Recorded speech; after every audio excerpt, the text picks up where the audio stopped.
Bueno, ahora sí, vamos a empezar.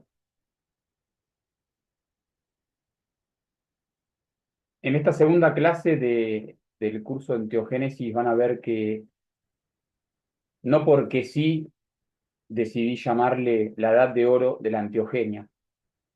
Van a ver que estamos retomando la historia en el punto en el que la habíamos dejado, en cada una de sus regiones, ¿no? En sus procesos que atañen a la historia de la espiritualidad humana. Pero van a ver que en este periodo, que va del 1500 antes de Cristo aproximadamente al 500 antes de Cristo, o sea, es un periodo de 1000 años previo a nuestra era, van a ver que evidentemente una extraña pulsión de transformación atravesó a la humanidad, sobre todo entre el 1500 y el 1000 antes de Cristo. En ese periodo es indudable que hubo un gran renacimiento y un gran resurgir. Y como no podía faltar, los enteógenos cumplieron una función en ese proceso. Y las tradiciones espirituales, que ya para aquellas épocas estaban en algunas regiones ya medio desvirtuadas, muy sumidas en política, en intereses mundanales, digamos. En otras regiones el mapa entero se había perdido. Piensen que para el 1500 a.C. ya estamos hablando de que la tradición primordial legada por los grandes ancestros de la antigüedad, los grandes fundadores de las corrientes espirituales, ya tenían miles de años, sin exagerar. Entonces, una tradición que tiene miles de años, es entendible que sufra alguna que otra desvirtuación o desviación o contaminación. Entonces, en este periodo hay como un renacimiento y también una necesidad de retornar a la vieja tradición primordial, que era completa. Van a ver que eso sucede sin excepciones en todas las regiones en este periodo que vamos a estudiar hoy, ¿sí? Lo importante a entender, vamos a hacer una introducción más bien filosófica, no histórica. Lo importante que tenemos que entender es que la historia está hecha por seres humanos como ustedes y como yo, ni más ni menos, ni más ni menos. Entonces, ¿cuál es el motor de las grandes transformaciones espirituales, de los grandes movimientos eh, que producen una transmutación psíquica? Es la transformación del individuo, ni más ni menos. Entonces, entender ese corazón duro del alma humana, que es algo atemporal, que es algo universal, que no importa si fue un chino o un babilónico, o un egipcio, o un griego, o un americano. Es, siempre es el mismo proceso, ¿sí? Si vamos a las raíces, ¿no? Entonces vamos a empezar hablando un poco de ese proceso y cómo se enmarca en el uso de enteógeno, y van a ver que por algo lo traigo acá a colación, y van a ver también por qué me parece bastante significativo que justo hoy es el equinoccio de otoño y estamos hablando de esto, ¿no? Eh, Dicho sea de paso, les cuento, ayer me entregaron, finalmente la imprenta me entregó este libro, que es el tercero de esta serie, y también me pareció muy significativo, porque yo en este libro trato mucho este misterio del equinoccio y del punto de reversión de la rueda. ¿Qué es esto? Esto se encuentra en todas las tradiciones. Ahora les voy a dar ejemplos concretos. Dicho sintéticamente, si nosotros imaginamos el gran periplo de la individuación del alma humana, lo dibujamos con una forma geométrica circular.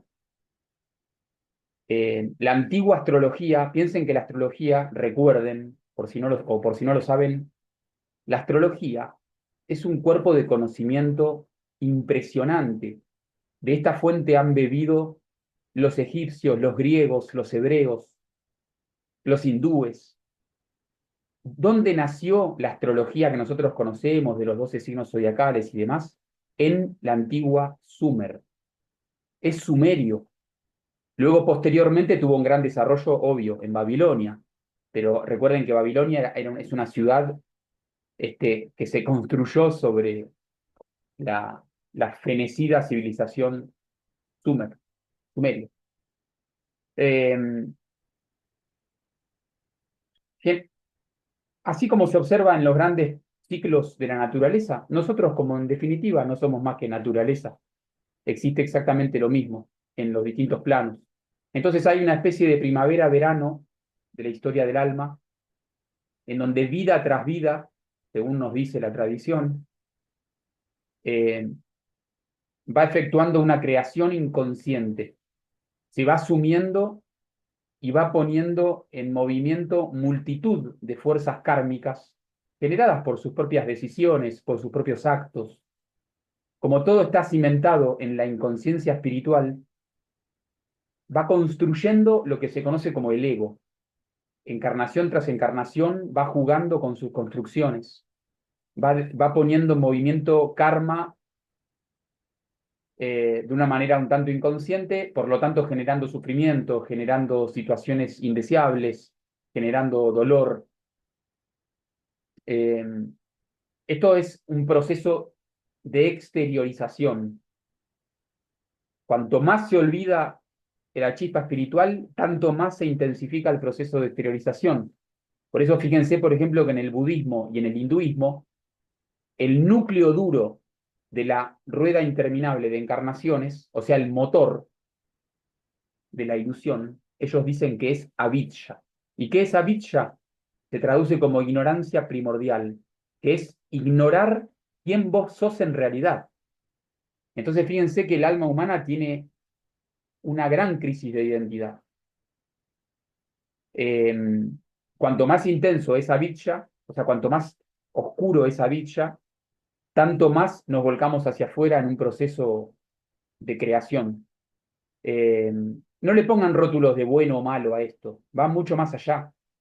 Esto es un extraño drama cósmico, es un designio divino, no es ni bueno ni malo. ¿Se sufre? Bueno, sí, se sufre, pero se aprende, hay un propósito. Entonces, llega un punto, y a esto vamos, que se le llama punto de reversión de la rueda, el grado cero del signo de Libra, en lo que es el Zoe Diakos, que es la rueda de la vida de las almas, en donde la cosa no puede ir más hacia afuera, ya no hay más dónde ir. Entonces la naturaleza comienza a pegar una vuelta. Ese punto es muy importante geométricamente, este punto que está a 180 grados del momento en que se comenzó, es muy importante porque si hasta ese punto todo tenía una dirección, a partir de ahora y gradualmente, o sea, no es de la noche a la mañana, va a empezar a obrar una fuerza contraria. Todo extrañamente se empieza a dar vuelta.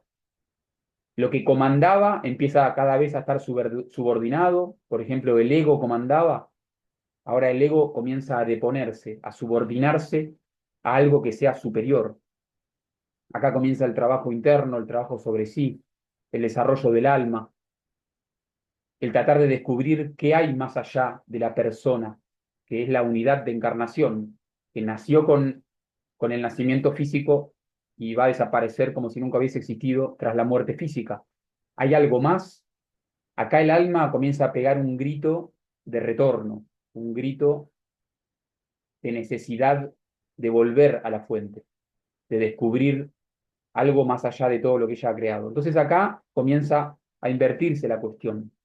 Hay varias etapas que se pueden estudiar con lujo de detalle, que están encerradas en el zodíaco esotérico, porque no es el zodíaco que van a leer en el diario, ¿no?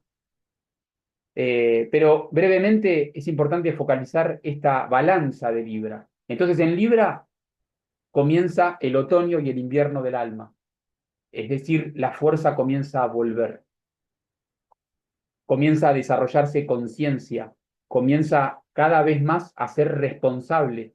¿En qué sentido?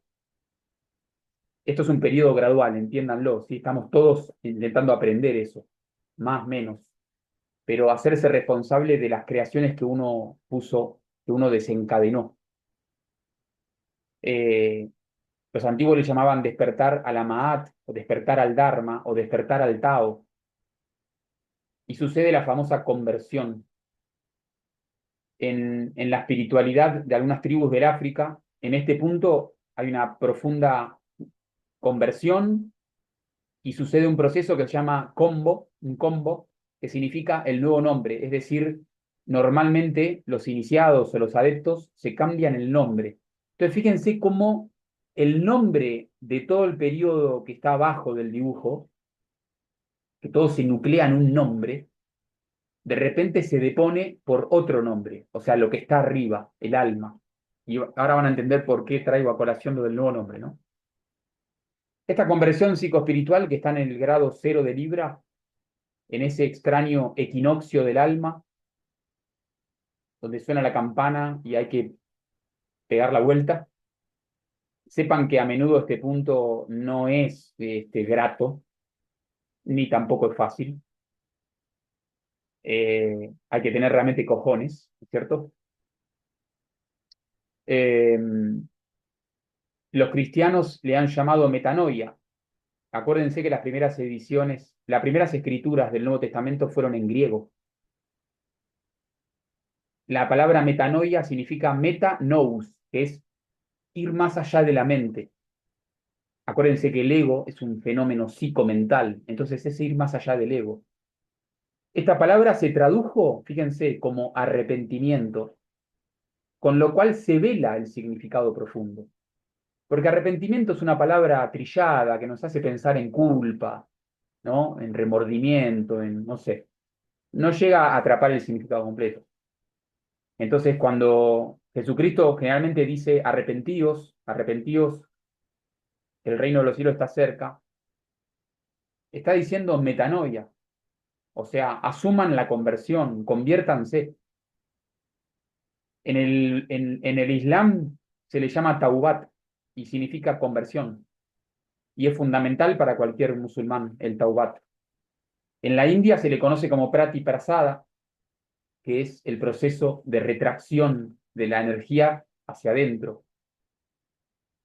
En Arabia se le conoció como sabá, eso lo vamos a ver con gran profundidad la clase que viene. El sabá literalmente significa conversión.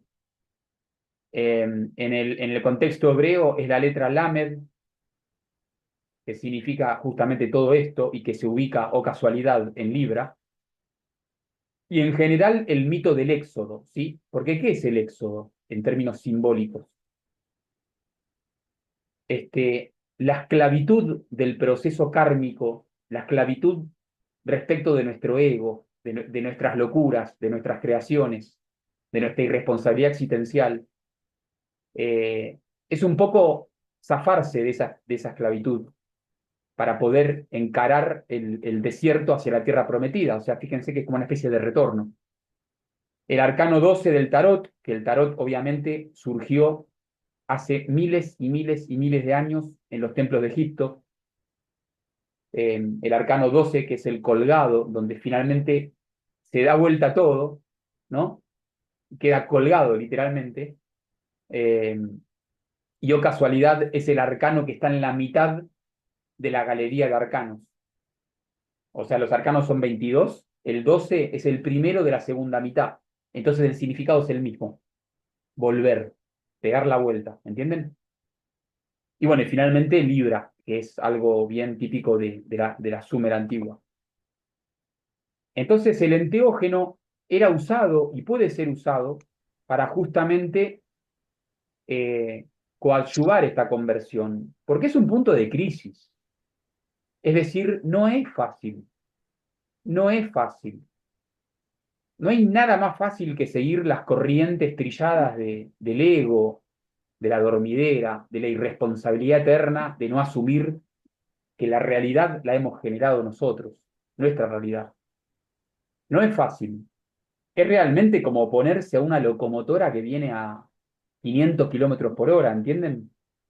No obstante, la fuerza está agotada, ¿sí? No es la fuerza por ejemplo, cuando comienza el movimiento de exteriorización, que se simbolizó en la antigua Sumer con el carnero. El primer signo zodiacal, que es Aries, vieron que tiene los cuernos siempre se dibujan de manera retorcida hacia abajo, porque es la inmersión en la manifestación. No tiene esa fuerza, no tiene la fuerza de Aries, de Tauro, ese poder de mandarse a todo, sino que está agotada la fuerza, entonces eso también ayuda un poco. Uno ya está harto de siempre lo mismo, siempre el mismo drama, siempre las mismas cantinelas, harto de los significados mundanales, de los significados trillados del ego, ¿entienden? Entonces, en ese contexto eh, comienza la conversión, pero el enteógeno puede ayudar a esta crisis, ¿entienden? Los antiguos lo usaban mucho en el significado de la conversión, para poder coadyuvar esa conversión. Si la conversión pasaba con gran éxito, a menudo ya no se usaban más los enteógenos, o se usaban, por ejemplo, una vez al año, ¿sí? Como algo ritualístico que puede llegar a potenciar la visión espiritual y a afianzar ciertos procesos del alma. Pero particularmente al adepto que estaba transitando la conversión, es como que se lo administraba de otra manera, ¿sí? Porque cumple una función. En este pasaje, como yo pongo ahí, del ego al espíritu, de vivir desde avijja, como les decía recién, la ignorancia primordial, a vivir desde la gnosis, eh, la epopeia de los griegos, de la muerte a la verdadera vida, de la mecanicidad y el ser masa a la conciencia y la voluntad, de la ley de la fatalidad y el accidente a las leyes del destino. Entonces, la técnica mixta de la ancestralidad, esto que yo me gusta traerlo a colación con la alegoría de Dioniso y Apolo, esa técnica que incluye ambas cuestiones, el eterno femenino y el eterno masculino, no solo tenía en cuenta los procesos internos y las metodologías psicológicas y demás, ¿sí? Sino que también tenía en cuenta la herramienta, la medicina, ¿entienden? Entonces, actualmente la espiritualidad netamente apolínea, que ha negado lo dionisíaco, es decir, todas nuestras tradiciones religiosas actuales, todas, incluso el yoga, incluso el zen, todas, han negado eso. Eh, Ponen el énfasis en el trabajo interior, tenés que meditar como un burro. No está mal, no está mal, eso hay que aplaudirlo, eso es maravilloso, el camino depende de eso. Pero, ¿por qué privarse de la herramienta si no tiene contraindicación? Sobre todo si uno la hace como corresponde. Para la persona adecuada que está transitando una conversión. A ver, ¿por qué no? ¿Entienden? Es como una extraña tortura. O nos han quitado una parte del mapa, del método. Los antiguos usaban ambas cosas, sin ningún prurito. Por el contrario, las escuelas de Dioniso sin Apolo ponen el énfasis en las herramientas del éxtasis, pero gradualmente terminan olvidándose o terminan eh, no dándole importancia al auténtico trabajo interior. Y ahí también hay otra clase de error. Cualquiera de los dos errores hacen que el camino sea mucho más largo y mucho más dificultoso, y eventualmente pueden llegar a encerrarnos en laberintos sin salida, porque una persona que todavía necesita hacerse cargo de muchas cosas adentro, de deponer el narcisismo existencial, de entender lo que es la imaginación de sí, de lo que es, eh, bueno, en fin, todos los fenómenos que atañen a la psicología, ¿no? Si empieza a darle con todo a los enteógenos, es como que no está mal, pero está poniendo el hincapié en algo que en realidad tiene que ser usado, como las dos alas del pájaro, tiene que ser usado traccionando con un auténtico trabajo interior. Si no, hasta deja de tener sentido, ¿entienden?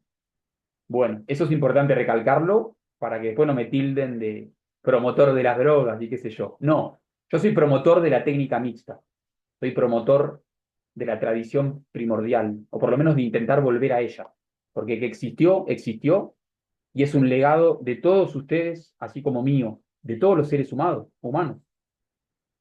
Bueno, la reunión de estas dos vías siempre ha asignado edades de oro de la espiritualidad humana. Vamos a empezar con esa edad de oro, van a ver, en donde se intenta volver a las raíces y sucede realmente un gran esplendor espiritual del cual todavía hoy la humanidad se está beneficiando, porque las filosofías más hermosas de la India, fíjense, ¿no? La astrología, que nació en Sumer hace 4.000 o 5.000 años, o capaz más. Todavía seguimos bebiendo de ese contexto, entienden que es maravilloso. Eh, Viene de la tradición primordial. Bueno, dicha esta introducción, entramos en la historia. Van a ver que la introducción va a tener mucho sentido. Los que por ahí se sumaron tarde, no se preocupen, después pueden ver la grabación y ver la parte importante introductoria, ¿no? De nuevo. Empecemos con los indoeuropeos. ¿Se acuerdan que habíamos visto la estrecha relación que había entre los pueblos indoeuropeos, que están, por ejemplo, ahí por la región norte del Mar Caspio, por esas zonas, ¿no? El sur de Rusia. La estrecha relación de ellos con la civilización del Valle del Indo. Vieron que vimos que Dioniso y Shiva, o Sabasio, el dios, el Sabas Zeus, el dios Saba, y Shiva o Shaiva, parecen ser un mismo culto venido del fondo de los tiempos, de un periodo que ya no podemos saber nada, porque no hay ni siquiera documentos escritos, pero se atestigua que parecen venir del mismo sitio. Hasta incluso el Osiris, que dicen que es el Dioniso de Egipto, ¿no? En este periodo histórico que vamos a estudiar ahora, es como que vuelven a encontrarse. O sea, después de haberse separado y de haberse desarrollado por caminos paralelos, en este periodo vuelven a reencontrarse. Y ahí, de ese sincretismo, sucede la maravilla de la cultura de la India. De ese sincretismo nace lo que hoy conocemos como la India antigua, ¿sí? El hinduismo, de la espiritualidad de la India. Entonces, del 2000 antes de Cristo al 1100 hay un periodo de muchísima migración indoeuropea por todas partes. Se fueron a Gran Bretaña y de ahí surgen los celtas, ¿sí? Los celtas son indoeuropeos y los celtas también consumían enteógeno. Se van a muchas partes de Europa, llegan hasta la península ibérica. Fíjense, por ejemplo, los vascos son un pueblo indoeuropeo de pura cepa. En el norte de Italia, ¿no? El italiano de cabellos rubios y ojos claros, es el típico indoeuropeo. Los germanos, ¿no? Alemania, Francia, los celtas, como les dije recién. Eh, los griegos también. Pasa que los griegos tuvieron mucha mezcla con las razas que vienen de África y de Asia Menor. Entonces, por eso hay más mezcla. Eh, Obviamente llevaron por todas partes su dios Saba. Pasa que a medida que pasan los siglos se le va cambiando de nombre, va como adoptando un cierto bagaje cultural, pero el núcleo duro subsiste, el dionisismo. Se ve con mucha fuerza en Creta, o sea, en la civilización minoica, y se ve con mucha fuerza en Tracia, que es cuando Grecia estaba en pañales, Tracia tenía un esplendor maravilloso. Eso lo reconocen los filósofos griegos. Lo mismo en Asia Menor, donde hoy está Turquía, en la ciudad de Frigia. Pero para el 1500 a.C., donde empieza nuestra historia, los cultos dionisíacos o báquicos estaban en casi todas partes, estaban bastante desvirtuados. Eran, podríamos decir, Dioniso sin Apolo, ¿entienden? Eso es lo que se atestigua en las leyendas y en algunos textos. Incluso había una gran disputa, fíjense, ¿no? Ya se había fracturado todo. No en todas partes, pero sí en casi todas partes. Había una pelea, había una disputa eterna entre las escuelas apolíneas y las escuelas de corte más dionisíaco. En ese contexto nace lo que para mí es la piedra preciosa de la antiogenia humana de todo el mundo, que es la escuela de Eleusis. Eleusis fue la escuela antiogénica más generosa y duradera de la historia de la humanidad. Por eso hay que hacerle un honor muy particular. Y fíjense algo, no porque sí, yo armé un curso específico sobre Eleusis. Tiene un nivel de profundidad que es magistral. No porque sí, escribí un libro sobre Eleusis. Bueno, vamos a ver una síntesis ahora de lo más importante. Eh, Les tiro un dato. En el año 2021, la Unión Europea puso a Eleusis, a la bahía de Eleusis, como capital del turismo europeo. Fíjense qué particular. Hoy en Eleusis no hay nada más que fábricas y polución. ¿Están los restos del templo? Sí. Hay un atractivo arqueológico, pero es muy básico. Bueno, ahí también está pasando algo, ¿no? Eleusis nace como un intento de resurgimiento de la tradición primordial, cuando Grecia estaba en pañales, ¿sí? En síntesis, se sabe que han tomado un legado dionisíaco de la civilización minoica o de la civilización cretense, que, o casualidad, para el 1500 a.C., esto pueden buscarlo en internet, Creta moría por causas humanas, guerras, invasiones y devastación. Entonces pareciera ser, esta es una hipótesis que sostengo yo, pareciera ser que una escuela dionisíaca huyó de Creta a tiempo, que fueron por el mar Mediterráneo hacia el norte, y en la bahía de Eleusis decidieron fundar o empezar con una escuela nueva, con un contexto nuevo, en suelo nuevo y para gente nueva. Eh, pero también los grandes iniciadores de Eleusis, por ejemplo, Eumolpo, Triptolemo, el rey Queleo, entre otros, muchos de ellos, se sabe, habían viajado por el mundo y se habían iniciado en los templos de Egipto. Entonces, es como que se unieron lo apolíneo de Egipto, porque en aquella época Egipto ya estaba muy apolonizado, digamos, y el enteógeno de Egipto, o no tenían la receta, porque era un gran secreto, sépanlo, los sacerdotes no se lo daban a cualquiera, ni ahí, es probable que no la supieran. Y si sabían la receta, créanme que el ingrediente en Grecia no se iba a encontrar, porque el clima es muy diferente, la botánica es diferente, etcétera. Entonces, tuvieron la solución uniendo el conocimiento de los templos de Egipto. Acuérdense que el culto de Deméter Eleusino es el culto a la Isis, es lo mismo. Obviamente, ¿no? Renombrado y como una vuelta de tuerca nueva, fresca. Y bueno, tomaron ese conocimiento apolíneo y de Creta, y también algunos dicen con gran aporte de la Tracia antigua, tomaron el conocimiento antiogénico, o sea, qué droga usar en estas regiones mediterráneas. De ahí surge el Eusis. O sea que en el Eusis la unión del eterno femenino y el eterno masculino se atestigua que está completa, completa. Lo cual es maravilloso porque no tenemos que irnos 6.000 años atrás para entender lo que era la tradición primordial completa. Podemos irnos a Eleusis, 3.500, sí, entre 3.500 años y 1.500, 1.600 años atrás, y ya tenemos ahí un mapa completo, ¿entienden? De ahí la importancia. Eh, bueno, esto es lo que le estaba comentando recién. Ahí tienen en el mapa ubicado Eleusis. Queda muy cerquita de Atenas. De hecho, hoy en día es un suburbio industrial de la capital ateniense, ¿sí? Ahí tienen un mapita. Como les decía, yo armé un curso específico de esto que tiene 4 clases, porque ahora recientemente sumé una cuarta. Dicho brevemente, habían 2 grandes celebraciones anuales. Todo tenía un significado maravilloso, cosmológico y en armonía con los ciclos de la naturaleza. En los misterios menores, que se celebraban en primavera, realizaban ayunos, bautismos, purificaciones rituales, eh, sacrificios, etcétera. Y ahí se narraba el mito de Perséfone y su madre Deméter, que tiene unas claves increíbles adentro suyo, ¿sí?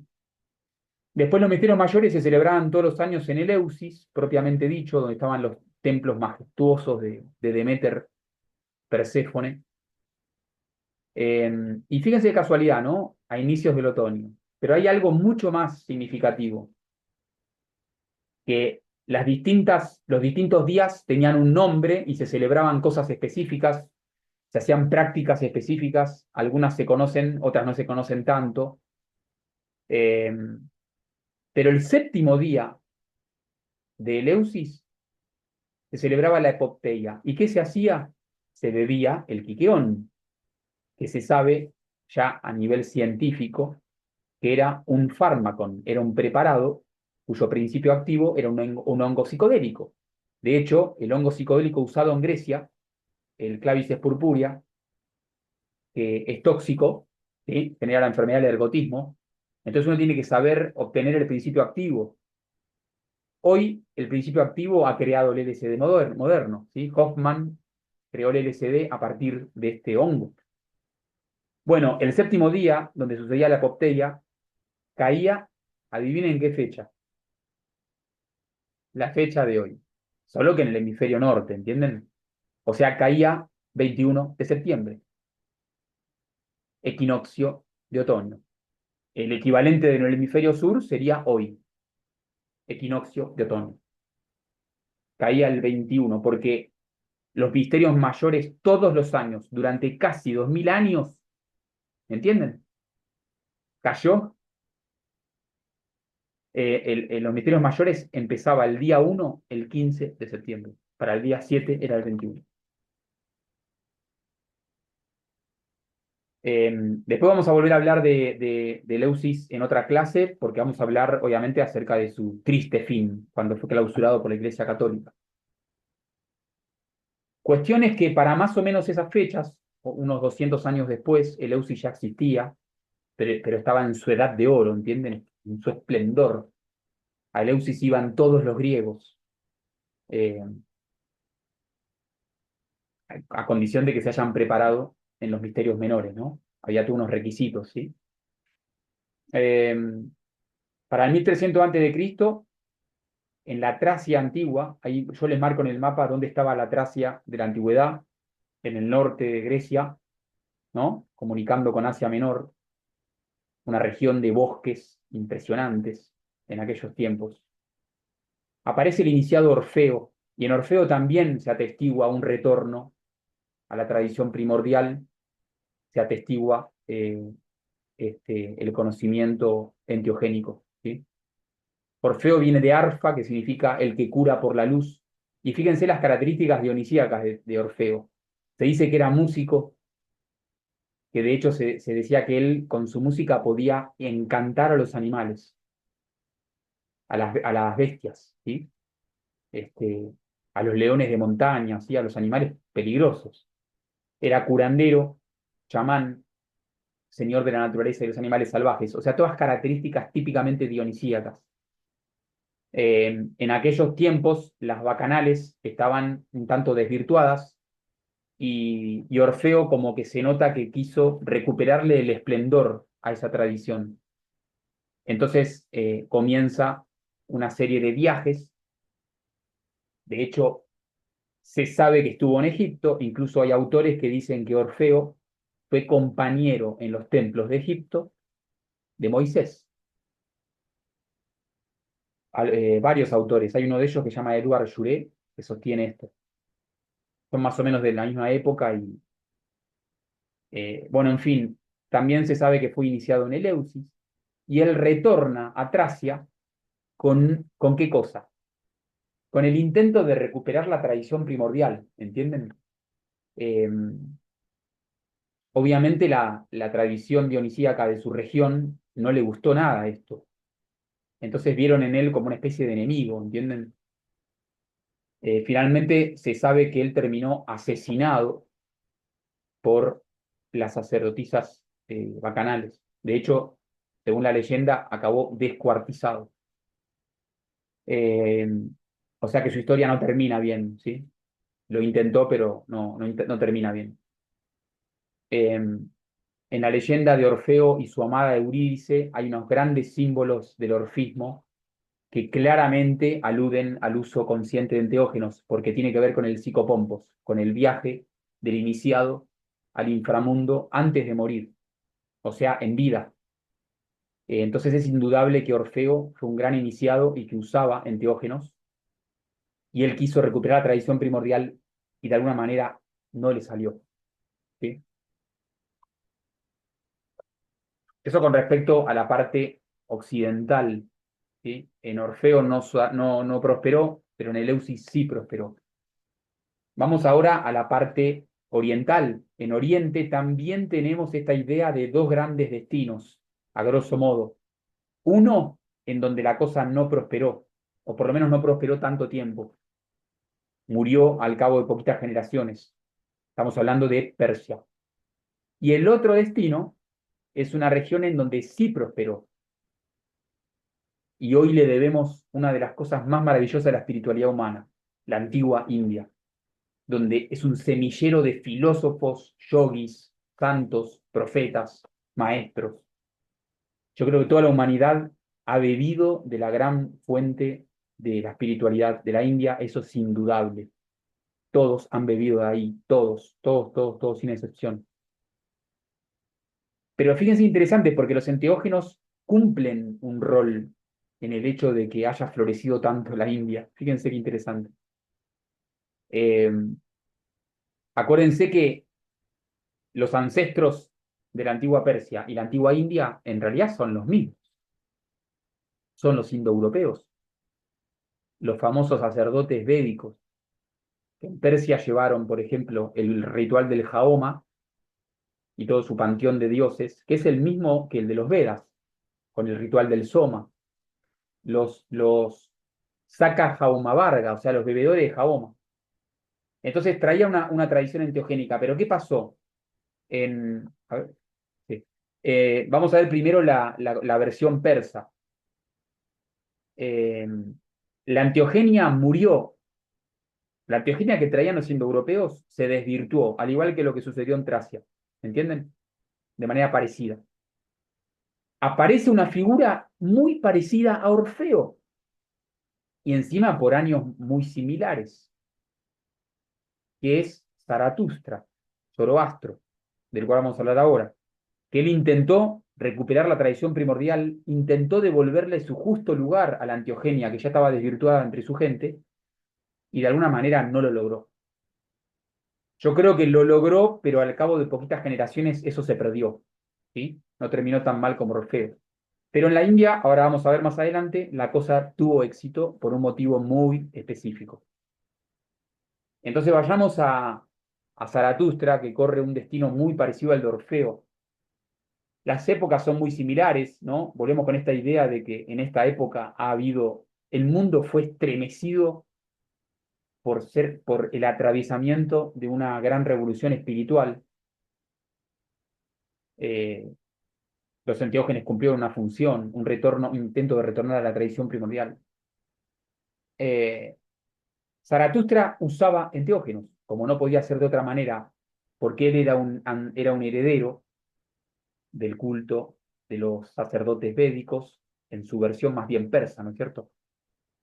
De hecho, Zaratustra, según consta en los textos sagrados del zoroastrismo, por ejemplo, el Zend Avesta, es iniciado, o sea, su maestro consumía enteógenos, y él tiene la revelación divina se conoce como Baumano o Bauman, que es el espíritu bueno, así, Baumano se llama. Él tiene esa visión divina o casualidad durante el ritual de ingesta del jaoma, o sea, en una macrodosis. Eh, Él se va solo a orillas de un río y ahí tiene la revelación divina. Cruza el puente Simbat, que era el puente, en el zoroastrismo, el puente Simbat, del cual vamos a hablar de nuevo en la cuarta clase. Eh, es el puente que cruzan las almas cuando mueren y que está lleno de peligros y que pueden caer en los infiernos o acceder al paraíso. Y bueno, se dice que con el enteógeno también se puede cruzar el puente Simbat, pero estando vivo. Bueno, él cruza el puente Simbat. eh, yo tengo la idea, tal vez esté equivocado, pero para mí es sugerente, asumo la posibilidad de estar equivocado, no tengo nada que perder, de que el Jahoma es una inversión de la palabra emaj. Ahí con un juego de vocales, obviamente, como sucede cuando se importan ideas a otras regiones. Una inversión transliterada. Es probable que estemos siempre ante una bebida o idéntica o muy parecida, ¿sí? El famoso fármacon, lo que Wasson llama indohuasca. ¿Por qué? Porque él decía, esta es la ayahuasca de los pueblos indoeuropeos, ¿entienden? En el Senda Avesta consta que Zoroastro recuerda al primer gran iniciado de la humanidad entera, y de hecho el Senda Avesta lo cataloga como el ser humano más espiritual que jamás existió. ¿Y saben qué nombre le dan en Persia? Shima. Shima. Las reminiscencias fonéticas al gran Shiva o al Shaiva de la antigüedad son bastante evidentes, ¿no? El Shvarena, vamos a hablar del Shvarena en clases posteriores, acuérdense de ese término. El Shvarena es un término que no se puede traducir al español, pero se dice que los grandes santos, iniciados, maestros, tienen mucho Shvarena, brillan. La aureola cristiana es el Shvarena. Eh, Este aquí que los textos sagrados del zoroastrismo dicen que el Jahoma es rico en Shvarena. Y es interesante, ¿no? Vamos a volver a hablar del Shvarena cuando hablemos del Santo Grial. Y ahí se van a cruzar bastante locamente las cosas. Pero ¿qué pasa? En el Senda Vesta se atestigua que las cosas no andaban bien con el culto enteogénico en la región donde nace Zaratustra o Zoroastro, como le dicen los griegos. ¿Por qué? Porque constantemente en el texto, una y otra vez, Zaratustra condena, literalmente condena los excesos del Jahoma. Eso nos da a entender que el pueblo ya estaba haciendo cualquiera con esa herramienta sagrada, ¿entienden? Hacían grandes fiestas comilonas, se terminaban matando a trompadas, hacían sacrificios cruentos. O sea, la cosa se había tal vez desvirtuado y él condena eso. Pero no es que, o sea, condenar no es suprimir. De hecho, su maestro consumía y él consumía. Y él tiene su revelación divina habiendo consumido Jahoma. ¿Entienden? Entonces, ¿qué pasa? Ahí podemos ver que a veces, ante un exceso dionisíaco, tal vez hace falta como un contrabalanceo hacia mucho Apolo. Entonces, una tradición que nace con un hincapié enorme hacia lo apolíneo, es entendible que cuando muere su maestro, termina cristalizando después de varias generaciones como una cosa, no hay que consumir Jahoma. No, el Jahoma no es bueno, ¿entienden? Siendo que su maestro lo usaba. Ahí podemos entender que en algunas regiones tal vez la cosa haya sido en principio así. En el Senda Vesta dice, literal, aquel que da a un ser impuro y malo Jahoma purificado, no hace una obra mejor que si matase 1000 caballos o condujese las vacas por un camino que no fuese el bueno. Entonces acá de nuevo tenemos esta idea de usar mal o usar bien. Y también dice, adoramos al glorioso Jahoma áureo, adoramos al brillante Jahoma, que hace prosperar la vida. Veneramos a Jahoma, del que huye la muerte. Del que huye la muerte. Acuérdense que los griegos o los védicos, cuando bebían soma, decían que participaban de la inmortalidad, participaban del parentesco con los dioses. Y fíjense qué lindo la naturaleza del ritual Jahoma, que es netamente, evidentemente enteogénico. El ritual sacrificatorio, porque siempre tiene que ver con un ritual de sacrificio. Lo mismo vamos a ver que estuvimos viendo ya entre los hebreos, ¿no? Casi siempre en la antigüedad, cuando había un ritual sacrificatorio, o en su origen, casi siempre tuvo algo que ver con los enteógenos. En el Jahoma se ve clarito. El oficiante zoroástrico adquiere por medio del rito, yasna, la condición de maga. Maga es un término antiguo, no tiene nada que ver con la magia, ¿sí? Suena así, maga. Vive una experiencia extática que le proporciona iluminación. Chisti. Durante esta iluminación, el sacerdote sacrificador vive una separación de su esencia espiritual, Menok, y de su naturaleza corpórea, Getik. Fíjense, ¿no? Está describiendo lo que, lo que sucede con una macrodosis bien intencionada, bien seteada en una persona que realmente tiene aspiraciones espirituales, ¿no? Que está preparada. El estado de maga se obtiene sobre todo mediante el sacrificio del jaón. ¿Sí? Al ingerirlo ritualmente, se supera la condición humana, se acerca a Ahura Mazda, o sea, al dios de dioses, y anticipa la renovación universal. Así es como el sacrificador contribuye a restaurar la situación primordial, a transfigurar el mundo. El sacrificador participa ya del mundo transfigurado. Fíjense qué lindo, ¿no? No puede no ser enteogénico. La cuestión es que los arios que invaden la India eh, eran de la misma tradición, o sea, hacían el mismo ritual que terminó transformándose en su léxico, que se fue especializando por esas regiones. En vez de Jahoma, le decían Soma. Eh, los Arya, que significa noble, así se llamaban a sí mismos. Así como se instalan en la antigua Persia, en realidad son los tiempos anteriores a Persia, ¿sí? Así como son los anteriores a la India antigua. Terminan entrando al continente, a la península hindú. Generalmente tenían la tez clara, rubios. Todavía hoy día hay algunas etnias del norte de la India que son rubios, justamente, porque tienen el ADN todavía bastante fresco de esta gente, ¿no? Ellos fueron los que trajeron la religión védica. O sea, la India védica es la India que está sometida a la invasión de los indoeuropeos. El sincretismo tardó bastantes siglos en acometerse, ¿sí? Este,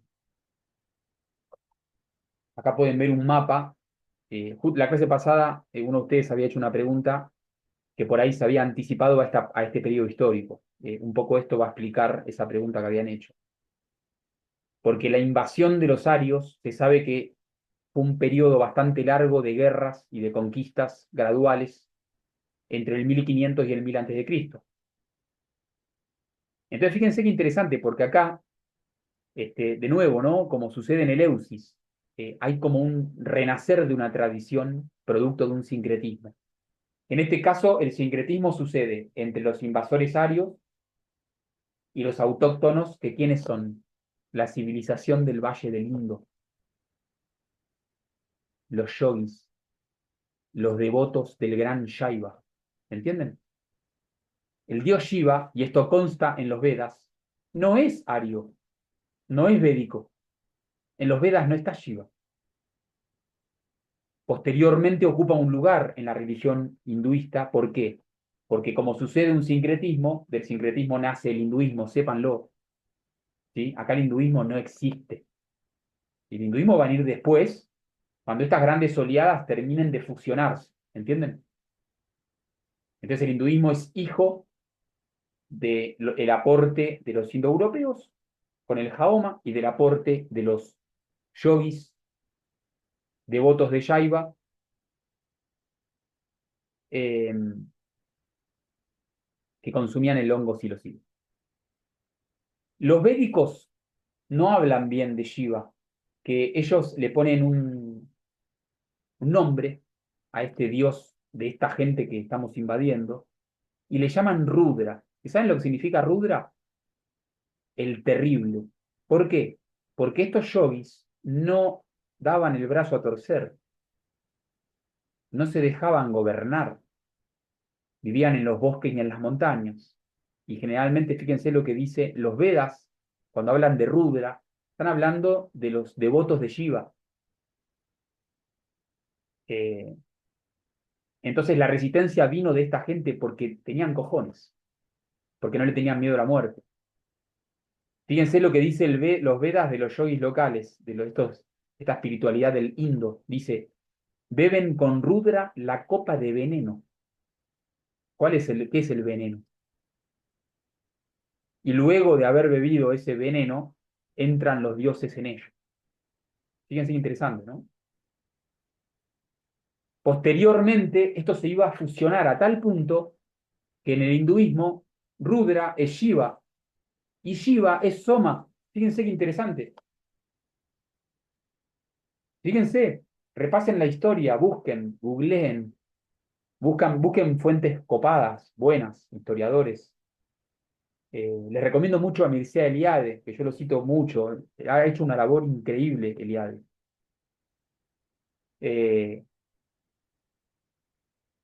a tal punto que en el hinduismo, Shiva y Soma son una y la misma deidad.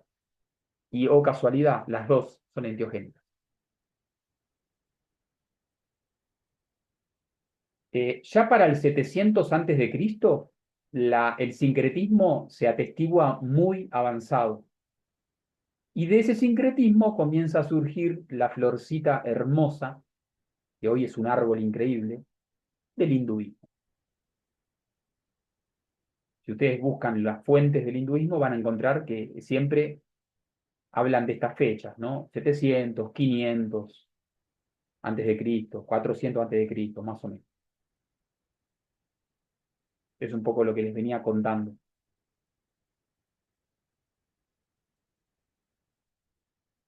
Vamos a pasar ahora al contexto, dejando de lado a los indoeuropeos. Vieron que fue muy interesante lo que pasó en Occidente y lo que pasó en Oriente. Orfeo y Eleusis, Zaratustra y el sincretismo entre sacerdotes védicos del Soma y yogis locales de devotos de Shaiva, que luego se convirtió en Shiva y luego en Soma. Habíamos dejado la historia en Abraham con respecto a los hebreos. Ahí en el mapa pueden ver una especulación histórica con bastante fundamento de cuál fue el recorrido que hizo Abraham. Fíjense que Abraham viajó mucho, ha tenido una búsqueda extraña, ¿no? Buscando. Cuando llega finalmente a Canaán, es donde hoy está toda la región eh, del Líbano, ¿sí? Jerusalén, Palestina. Toda esa zona antiguamente era Canaán. Eh, celebra una extraña Eucaristía. Obviamente los cristianos dicen que es idéntico a la Eucaristía, y la Eucaristía, como vamos a ver la clase que viene, se sabe que fue eminentemente enteogénica, algo que la iglesia hoy trata de tapar. Y con el rey Melquisedec, un devoto de la divinidad, él, que Abraham la adopta, porque dice, la pucha, es la misma deidad, es la tradición primordial, estamos viendo lo mismo, gracias al enteógeno también. Entonces Melquisedec y Abraham se hacen grandes amigos, los dos son personas muy magnéticas, reyes, eh, este, y por ejemplo, en la antigüedad se veneraba a El Shaddai.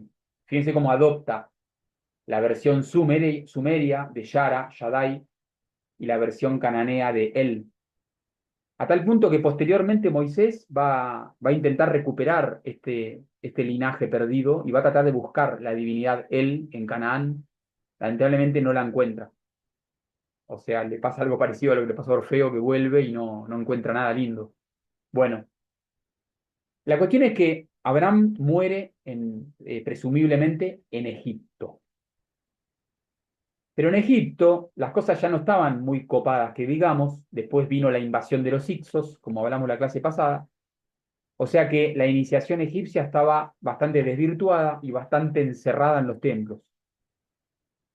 El linaje hebreo entra en un extraño ocaso, ¿sí? En una época difícil.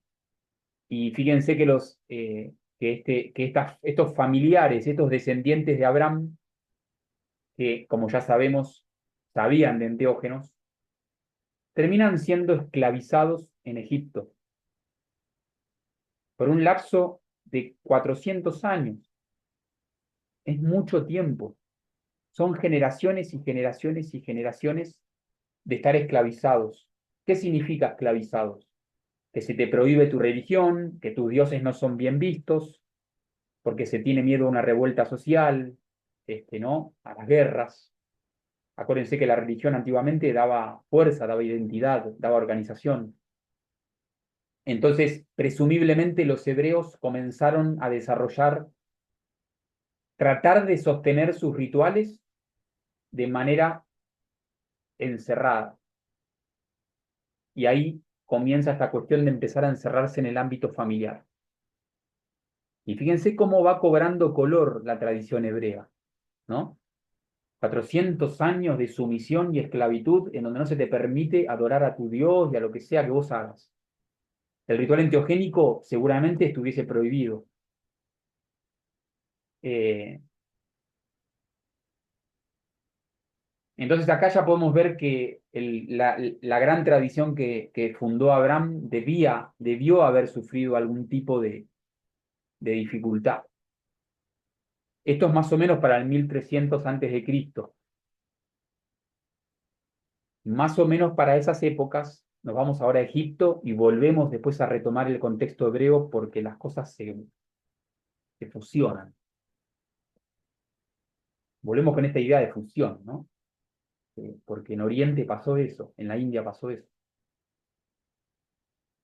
Eh, como ya pueden intuir, para el 1300 a.C., después de varios siglos de invasión por parte de los Hicsos, y ahí métanle también, ¿no? Los hebreos que estaban esclavizados en el norte de Egipto. La tradición espiritual estaba sufrida, desvirtuada, encerrada. El sacerdocio tebano, o sea, de la ciudad de Tebas, se sabe perfectamente que estaba muy cristalizado, muy institucionalizado. Los tebanos se habían vuelto lo que hoy conocemos como una religión oficial. Poder político, riquezas, lujos, extorsión. ¿Tenían el conocimiento teogénico? Sí, pero lo tenían muy agarrado, ¿no? Esta tradición medio desvirtuada. En ese contexto aparece una familia que va a generar una gran revolución en Egipto y, y recuperar la tradición primordial. Y empieza muy especialmente con Amenhotep III, también se lo conoce como Amenofis, que si ustedes bucean en la historia, está dicho de todo sobre estos personajes, pero hay que bucear un poco. Amenhotep III fue un gran amante de la tradición espiritual de Egipto y se atestigua que él quiso volver a las raíces.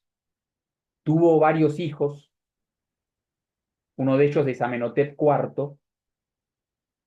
Amenhotep significa eh, que es Amón está complacido. Amón era el dios de los tebanos,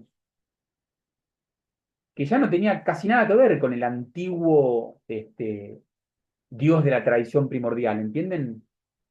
O sea, ya habían pasado miles de años y los tebanos ya habían armado incluso su propio dios y la cosa se había desvirtuado bastante. El legendario Hermes, el legendario Ta, eh, ya estaban sepultados. Eh, fíjense interesante que Amenhotep IV, esto es algo que los historiadores no se pueden explicar, no se lo pueden explicar, no tienen ni idea por qué sucedió. ¿Qué cosa? ¿Se acuerdan que el festival Hefsed, en donde los sacerdotes le daban de beber al faraón, al futuro faraón, el ojo de Horus, para curarlo de su ceguera espiritual? ¿Se acuerdan de eso? una tradición milenaria y enteogénica. Y se repetía cada 30 años, que como me comentó un alumno de este curso, que sabe de astrología, eh, 30 años es una vuelta de Saturno, ¿no es cierto? O sea, ¿no? El punto de reversión de la rueda. Bueno, eh, Amenhotep IV, nadie sabe por qué, pero contraviniendo todas las tradiciones ancestrales y obviamente poniéndose en contra a todo el sacerdocio tebano, por su propia decisión decidió repetir el festival de Hebsed a los 3 años de haber asumido. Era muy jovencito él, ¿sí? Era jovencito, debía tener, no sé, 16 años, 18 años, 20 años. Luego su padre muere y él queda como el único faraón. Repite la tradición a los 3 años. Entonces él se opuso a las tradiciones y al poder rancio de la religión desvirtuada de la época. Fíjense qué interesante. Tiene tal revelación espiritual después de haber repetido el enteógeno que se cambia el nombre. ¿Y qué nombre se pone? Agnatón. O sea, renuncio a tu dios tebano Amón y adhiero a un dios nuevo, que él quería recuperar la tradición primordial, pero dándole un aire fresco. Entonces él ahí toma el disco del sol, Atón, eh, y se cambia el nombre, lo que se conoce como la revolución de Amarna. Entonces, Agnatón fue el faraón hereje, así se lo conoce, ¿no? Y, y él, junto con su esposa Nefertiti, se sabe por los textos que han sobrevivido y demás, que eran grandes místicos, iniciados, eh, estaban llevando a cabo un extraño plan incluso. Incluso se cree que ese plan fue diagramado por su padre, que murió joven por una infección en una muela. Va, joven, digamos, no. Lamentablemente murió de un día para otro. Entonces su hijo, Agnatón, y ahora vamos a ver que presumiblemente también su otro hijo, que no se sabe dónde murió, cuándo murió, lo cual es muy raro, Tutmosis. Vamos a ver esto que es interesante. En la antigua espiritualidad de Egipto se decía que la tumba es el lugar donde se efectúa la transfiguración en egipcio antiguo Sak, un proceso psicoespiritual gracias al cual el muerto se convierte en un Ak, en un espíritu transfigurado, se vuelve luminoso. Ahí tenemos de nuevo esa idea del Shvarena, ¿no? Entonces, ese término Ak está hablando de un renacimiento espiritual en la luz del espíritu. Y él, fíjense que se pasa a llamar Ak en Atón, que se traduce como servidor de Atón, pero entiendan que significa mucho más. Es un alma que se ha transfigurado por el Dios que está detrás de todo. Por eso ahora sirve a él. O sea, es un alma, podemos decir que Agnatón es un alma que operó su conversión. Y volvemos de nuevo al equinoccio de otoño. Deja su nombre, asume uno nuevo. Ahora él es Agnatón. Fíjense qué lindo, ¿no? Qué significado. Y obviamente se pone en contra a toda la religión rancia de Egipto de la época. No le fue gratuito, de hecho, su plan no terminó bien. Murió muy joven y no. Pero bueno, vamos de a poco. Eh, para poder zafarse y vivir en paz y crear su intento de renovación de la tradición primordial, ¿saben lo que hace? Muda la capital de Tebas, que era en ese momento estaba en Tebas, la muda 500 kilómetros al norte. Si ustedes ven el mapa, en Tel el Amarna, hoy se llama así, antiguamente se llamaba Amarna, y fíjense qué particular, ¿no? Que todo esto es la parte más reciente de Egipto, donde estaban los templos de iniciación. Por acá está Tebas, donde yo pongo el cursor. Y acá está la tradición primordial de Egipto, o el centro de irradiación que tiene, no sé, 6.000 años, 7.000 años. Acá están las famosas pirámides, que no se sabe, ni siquiera se sabe cuándo fueron construidas, de tan antiguas que son. Él se va justo a la mitad de camino. Fíjense, interesante, ¿no? Bueno, los tebanos se lo querían comer crudo. Este, Se atestigua una desregulación de los ritos. Los templos de Atón no tenían techos ni paredes. Entonces fíjense cómo se intenta salir de las catacumbas privadas y prohibidas en las cuales había caído lamentablemente la espiritualidad de Egipto. ¿Entienden? Eh, Porque Egipto había adoptado una impronta muy cerrada. Lamentablemente Moisés, que era egipcio, lamentablemente tomó mucho de esta idiosincrasia cerrada y la terminó volcando sobre... Bueno, vamos a hablar ahora de eso.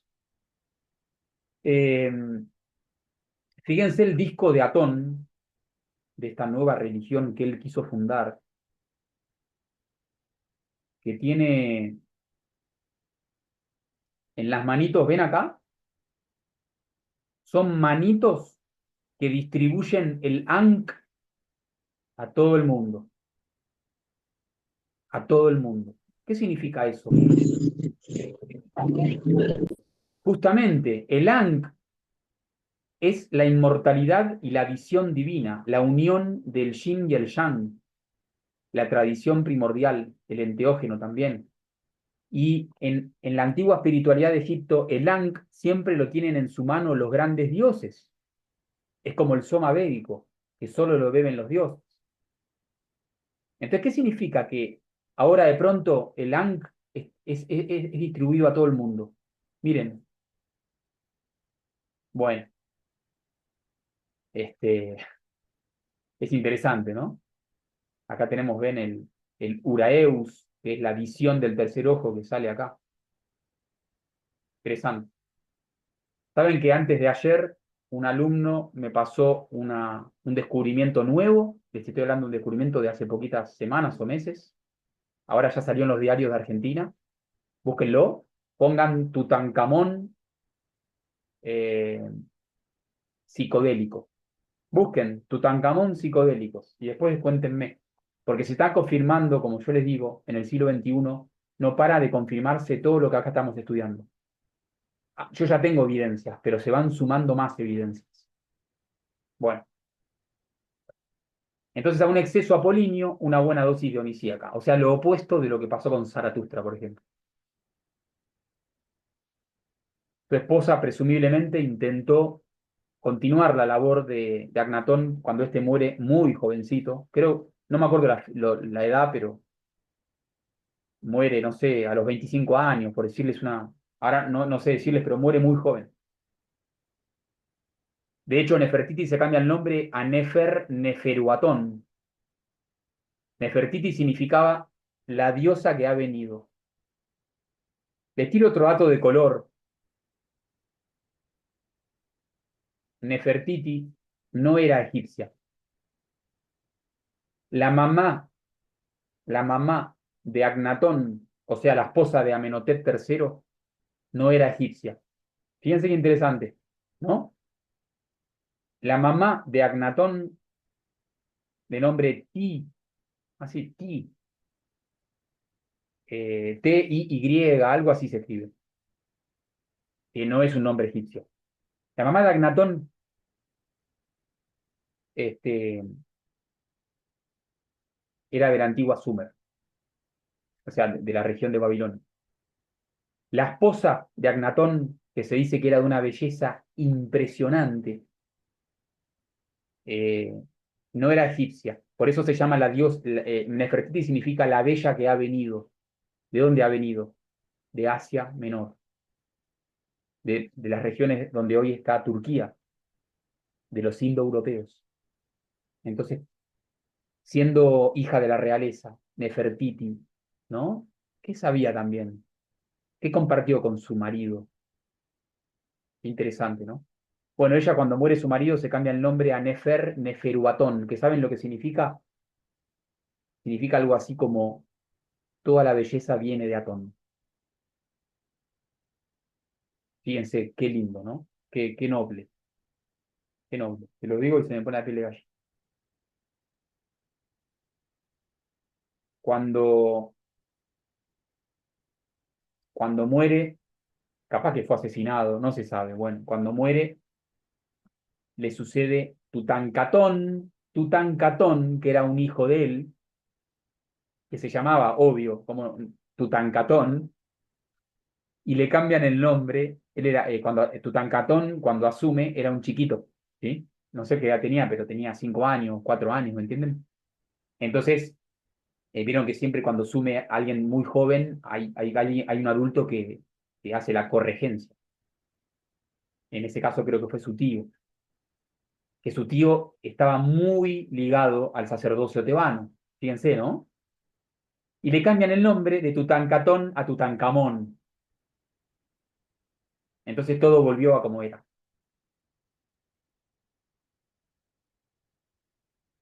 Eh, pero la revolución que había inaugurado Akhenatón parece que no quedó sin saldo, no murió en la nada, desencadenó grandes revueltas. Es muy probable que los hebreos que habían estado sometidos a esclavitud durante siglos vieron en Akhenatón la oportunidad para poder liberarse, ¿entienden? Y Akhenatón, como era de un corazón noble y generoso, seguramente los apadrinó. Y fíjense cómo se empiezan a unir las historias, porque eh, los hebreos experimentan una gran renovación acá.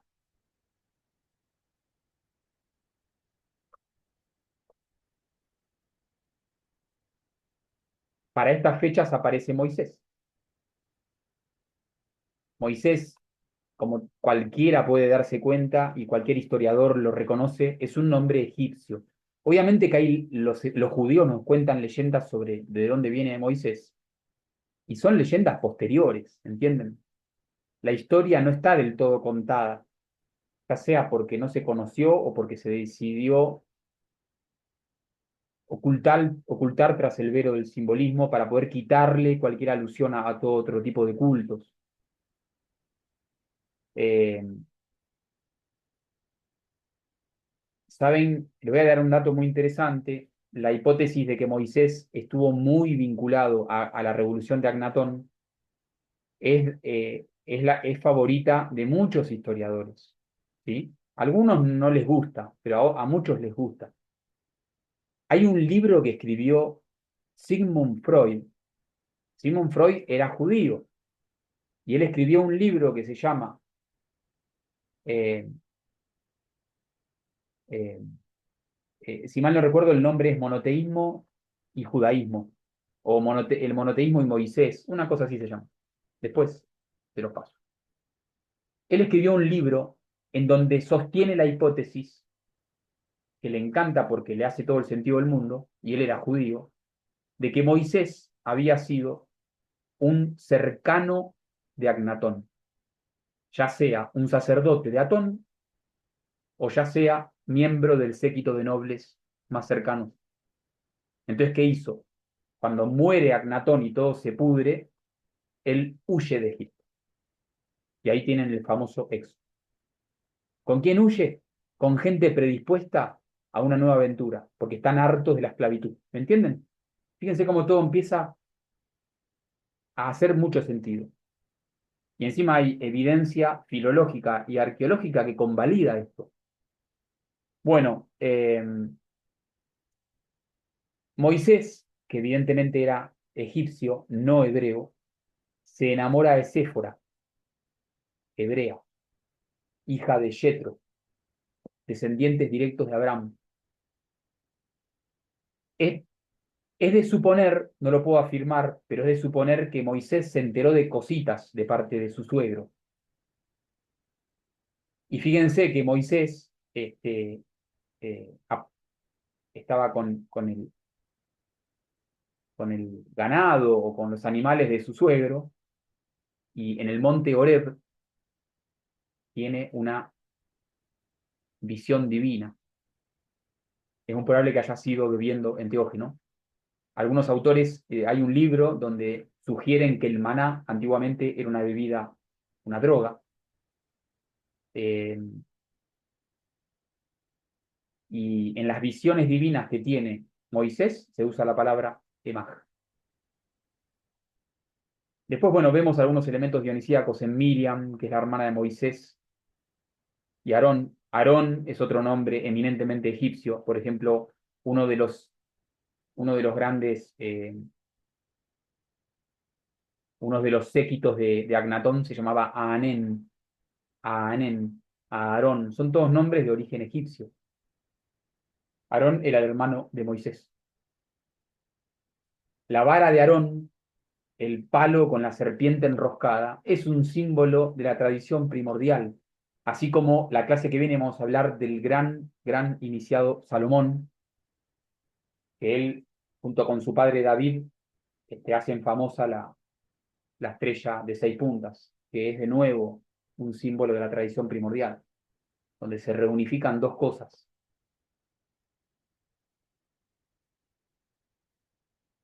Vamos a mencionar esta hipótesis porque es re interesante, así como Freud y otros más dicen que Agnatón probablemente haya sido un sacerdote de Atón o del séquito cercano de Agnatón. Otros, como mera hipótesis, porque lamentablemente no tenemos evidencia, ustedes tómenlo o no, no importa, yo se los digo porque a mí me parece interesante la posibilidad. Hay un hijo de Amenhotep III, el hermano mayor de Agnatón, que resulta un misterio. ¿Por qué? Porque de repente un día desaparece de la historia. Se llama Tutmosis. Ojo, hay muchos Tutmosis en el Antiguo Egipto, ¿sí? Entonces, cuando ustedes busquen en internet, tengan cuidado porque hay otros Tutmosis que no son este. Porque, viste, así como sucede hoy, que los nombres se repiten, yo no soy el único este, Jerónimo del mundo. Bueno, pero se llamaba Tutmosis. Este Tutmosis desaparece. Pero ¿qué pasa? En la realeza, en los faraones, las sepulturas eran una cosa sagrada porque garantizaba la vida en el más allá. Entonces, ¿cómo puede ser que no tenga sepultura? Ni siquiera consta en un registro, por más que se haya perdido la sepultura o no se sepa dónde está. Tampoco consta en un registro su muerte. Entonces muchos dicen, esto es un misterio, nadie sabe nada. Y si es Moisés, el nombre es sugerente. Tutmosis, que significa nacido de Tot o hijo de Tot. Y fíjense que Tot era el gran dios que guiaba por el inframundo. O sea, Tot es Hermes, es eminentemente vinculado a la Antioquía también. Y acuérdense que los hebreos, eso lo vamos a ver la clase que viene, cuando se oficializa el judaísmo, es otra historia que vamos a ver la clase que viene, eh, se dedican a ir podando su tradición de cualquier tipo de alusión a egipcios, a sumerios, a babilonios, a lo que sea. Tratan de crear una identidad nueva en una religión naciente. ¿Entienden? Entonces es probable que a Tutmosis, su gran ancestro, lo hayan dejado como Mosis. ¿Por qué? Porque le sacan el Tut, que es Tot, que es un dios egipcio. Si a ustedes les parece exagerado esto, yo les puedo dar muchos ejemplos, que no los pongo acá porque es mucho, pero les voy a decir uno que es muy obvio: Israel. Obvio, los hebreos te van a decir, no, Israel significa tanto, no, no sé qué significa Israel. Bueno, Isis, Ra, El. Y no es algo que me inventé yo, ¿eh? O sea, lo indican muchos estudiosos. Is-Israel. Si ustedes dicen Is-Israel, ¿cómo les suena? Is-Israel. Is-Israel. Finalmente termina sonando Israel. Eh, Era muy común, fíjense, ponerse nombres de los dioses. Isis y Ra. Son el eterno femenino y el eterno masculino, respectivamente. Él es la gran divinidad cananea, que se usó después en el hebreo, se usó como partícula para designar a Dios, a algo que es divino. Fíjense, ¿no? Samael, Gabriel, eh, siempre cuando termina con él, significa que es divino. La divinidad de la tradición primordial que une el eterno femenino y el eterno masculino. Isis, Ra, él. Bueno, cuando concretan el éxodo y Moisés logra irse, vieron en la leyenda que atraviesa, que se separan las aguas, todo eso que es absolutamente simbólico. O sea, debe tener un cierto valor histórico, todo dibujado y enmarcado y enriquecido con significado espiritual, ¿no? Con significado profundo, simbólico, alegórico. Eh, Moisés hace una ceremonia grupal. ¿Por qué digo que hace una ceremonia grupal? Porque les hace ver a todos, a todo el pueblo que estaba huyendo de Egipto, les hace comulgar con la gran divinidad. ¿Y qué nombre le da a la divinidad Moisés? Yahvé. Yahvé, ni más ni menos. Y ahí usan la palabra emaj. La parte en particular dice, si usamos el término original hebreo, ¿no? Un emaj cae sobre el pueblo, mostrándole el poder y la grandeza de Yahvé. Y un indicio más lo tenemos más adelante en la Biblia, más adelante, o sea, en el tiempo, ¿no? Y en el texto también, en el Deuteronomio, ahí yo les pongo el 4:10. Moisés, después de un periplo histórico y unos vericuetos históricos, le intenta hacer recordar a su pueblo cómo Yahvé les pidió que temieran y respetaran sus mandamientos. Fíjense, literal, cuando sintieron una imagen que los llevó a honrar sus leyes y vivir de acuerdo con ellas. Y yo digo, ¿no? Discúlpenme porque esto no le va a gustar a mucha gente, no le gusta esto que voy a decir ahora. Quiero decir, no creo que sean ustedes, pero a mí no me importa, o sea, está todo bien. Pero yo digo, se pegaron una ceremonia grupal de macrodosis, tuvieron un contacto con lo divino porque todo fue bien organizado, fue bien intencionado, todo fue con un propósito espiritual. O sea que el resultado magnificó la intencionalidad. Vieron a Yahvé, que es la verdad, es la realidad, es lo que es, que le decidieron poner el nombre de Yahvé. Y eso operó una conversión que los estremeció y les generó ese famoso despertar al Dharma, despertar al Amat, despertar al Tao, la famosa conversión. Y les cierro esta clase en el punto en el que la comenzamos, haciéndole honor al ciclo de la naturaleza, al círculo. Hay evidencias, ¿no? Eh, es sugerente. Pero bueno, lamentablemente Moisés, como buen egipcio, le da una vuelta de tuerca a la organización de los ritos, de los rituales, del culto hebreo. Obviamente toma toda la fuerza que traían de la tradición de Abraham, le pone mucho condimento egipcio, lo vamos a ver la clase que viene. Es sorprendente porque, no me quiero adelantar, pero sepan que hasta este punto el idioma hebreo no existía. ¿Sabían eso? ¿Cuándo nace el idioma hebreo? Búsquenlo en internet, no me crean a mí, en las épocas en las que aparece Moisés. ¿Cuántas letras tiene el alfabeto hebreo? 22. Los mismos que los arcanos del tarot, que son de Egipto, de los templos de Egipto.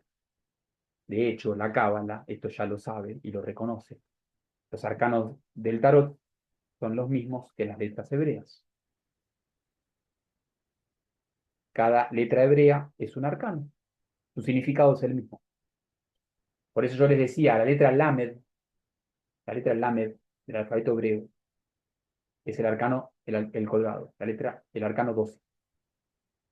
Entonces, bueno, esto lo vamos a ver la clase que viene, ¿sí?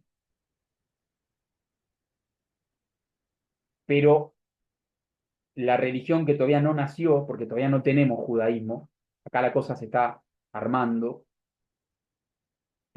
Cuando termine de nacer el judaísmo, eso va a ser la clase que viene en el ocaso de la Antioquenia. Y como siempre sucede en todas partes, cuando nace una religión oficial, politizada y organizada, con fuertes móviles geopolíticos, en simultáneo muere la Antioquenia.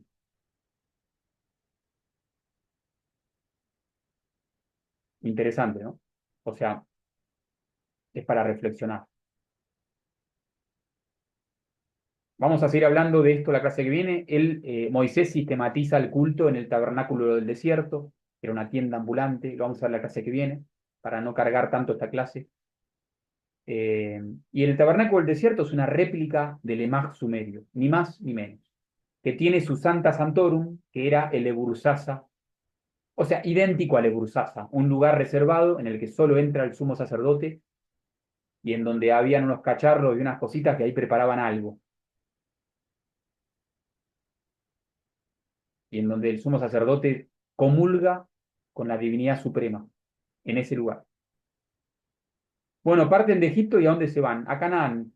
Buscan volver a las raíces o volver o tener un lugar donde desarrollar su espiritualidad en paz. ¿Entienden? Tal vez recordando a la divinidad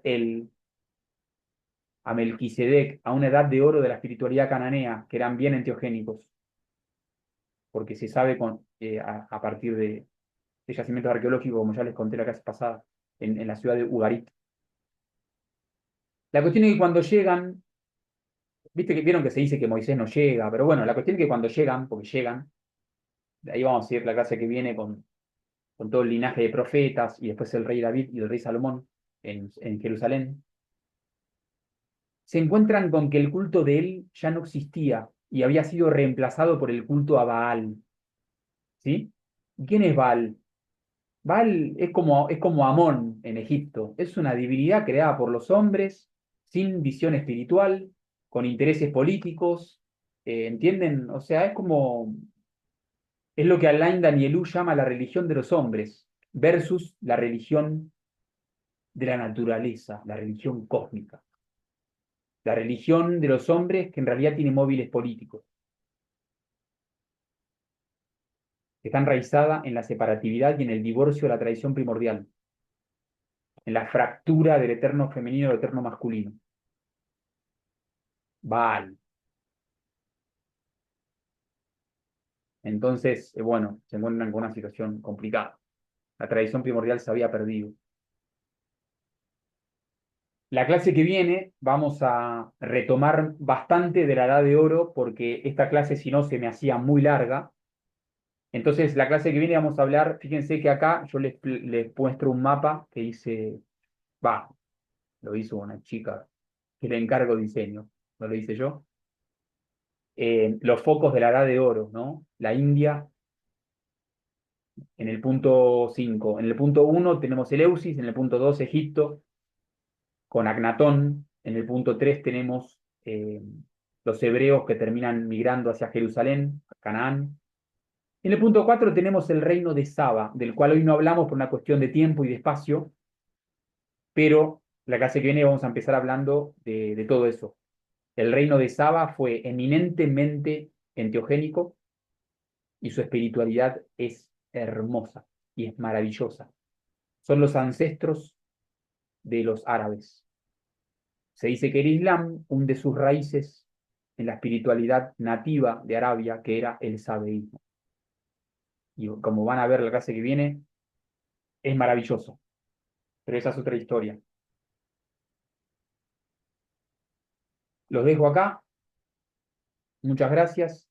Espero no haberlos mareado, pero sí, seguramente los mareé, no importa. La idea es brindar, brindar y que entre todos después vamos masticando y reflexionando. Así que no se preocupen si es mucho. No hay otra forma, ¿no? de verlo. Ahora voy a pausar la grabación